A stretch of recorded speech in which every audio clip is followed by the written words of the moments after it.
Es-tu un rêveur? Je vais te faire une belle révélation. La société n'a pas été conçue pour les rêveurs, mais plutôt pour les suiveurs. Depuis notre tout jeune âge, on nous a conditionnés à suivre les règles. Mets-toi en rang, garde le silence, lève la main, suis les directives, rentre à telle heure, prends tes pauses à telle heure et pars à telle heure. Je te repose la question. Es-tu un rêveur ou un suiveur?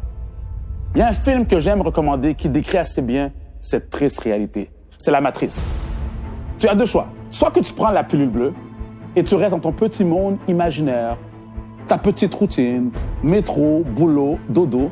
Et oui, bienvenue dans cet esclavage moderne. Ou soit que tu prends la pilule rouge. Je te le dis d'avance, le réveil sera extrêmement brutal. Mais la bonne nouvelle, c'est qu'à ce moment, tu seras sur le chemin de ta liberté. Non, pas n'importe quelle liberté, hein. Cette fameuse liberté que la société essaie de nous inculquer, celle d'acheter notre bonheur à crédit. Non, je te parle de la vraie liberté. Là où tu peux faire ce que tu veux, quand tu en as envie, et sans rien de devoir à personne.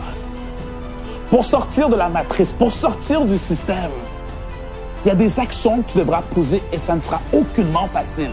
Tu devras, entre autres, apprendre à désapprendre. Ça, c'est enlever tout ce qu'on t'a mis en tête.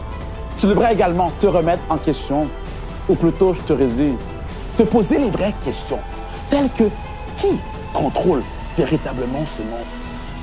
Observe les gens qui ont du succès, qui dominent. Je dirais même de ne pas écouter ce qu'ils disent, mais de faire ce qu'ils font. Si tu veux sortir de ce système, de cet esclavage moderne, tu n'as pas le choix d'être entrepreneur. Entoure-toi de personnes comme toi, des vrais, les rebelles de la société, ceux qui se posent les mêmes questions que toi. Et c'est comme ça que tu pourrais aller de l'avant. N'attends pas la nouvelle année pour être en action. C'est à chaque jour que tu dois poursuivre tes résolutions. C'est maintenant que ça se passe. Le parcours d'entrepreneur n'est vraiment pas facile. Il y aura des jours que tu faudras tout abandonner. Dis-toi que 80% de ta réussite dépend de ton mode de pensée. Tu dois penser comme un gagnant, comme un guerrier, comme une guerrière. Quand tu prends des claques, quand tu prends des coups, tu continues d'avancer. Si on te fait tomber, tu te relèves, tu continues d'avancer. Si on te coupe les jambes, tu rampes jusqu'à la ligne d'arrivée. Il n'y a pas de place pour les faibles. Si tu n'es pas prêt à souffrir, si tu n'es pas prêt à faire des sacrifices, si tu n'es pas prêt à sortir tout ce potentiel en toi, mon conseil, ne t'aventure pas dans le monde des affaires. Ne laisse plus jamais une mauvaise journée, une mauvaise semaine, une mauvaise expérience freiner ton ascension vers le sommet. Car dis-toi que la mort n'attendra pas un moment précis pour venir te chercher. Elle viendra par surprise. Ok, disons que tu as 25 ans aujourd'hui et que tu vis jusqu'à l'âge de 80 ans. Il te restera exactement 660 mois à vivre. Alors avant que la mort arrive, que comptes-tu faire de ces 660 mois? Ah oui, mon cher ami, tes jours sont calculés. Je te pose la question. Que comptes-tu faire du temps qu'il te reste? Tu comptes les donner à quelqu'un d'autre pendant les 40 prochaines années ou passer ton temps à argumenter avec des gens qui ne croient pas en ta vision? Ou peut-être que tu veux simplement t'asseoir avec des amis, discuter des beaux projets que tu as, mais sans même lever le petit doigt pour les accomplir? Oui, je parle de toi, le grand parleur, petit faiseur. Je te pose la question, que comptes-tu faire du temps qu'il te reste? Tu dois puiser à l'intérieur de toi pour aller chercher cette source de motivation qui dort au plus profond de ton être. Désolé de te dire ça, mais la solution ne viendra pas de l'extérieur. Quand l'ange de la mort se présentera au pied de ton lit et te posera la question, as-tu exploité ton plein potentiel?